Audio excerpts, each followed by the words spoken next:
सांगलीच्या कृष्णा नदीची पाणी पातळी आता वाढत चालली आहे। पाणी पातळीमध्ये 2.5 फुटांची वाढ झाली तर पूर पट्ट्यातील नागरिकांना स्थलांतरित होण्याच्या सूचना देखील प्रशासनाने केलेल्या आहेत। नदीकिनारी पोलिसांचा मोठा बंदोबस्त सध्या तैनात ठेवण्यात आला तर दुर्घटना टाळण्यासाठी प्रशासन आता सतर्क झाल्याचं पाहायला मिळत आहे। सांगलीच्या कृष्णा नदीची पाणी पातळी वाढलेली आहे। पाणी पातळीमध्ये 2.5 फुटांची वाढ झाली तर पूर पट्ट्यातील नागरिकांना स्थलांतरित होण्याच्या सूचना देखील प्रशासनाने दिल्या।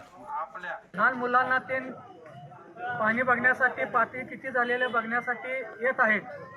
तर लहान मुलांना ते घेऊन पातळी बघण्यासाठी दुर्घटना कुठलीही घडेल, लहान पोरांना घेऊन पातळी बघण्याला पाऊस रिमझिम पाऊस आहे, चिटकट भरपूर झालेला आहे, पाय घसरून कुठलीही दुर्घटना नाकारता येत नाही।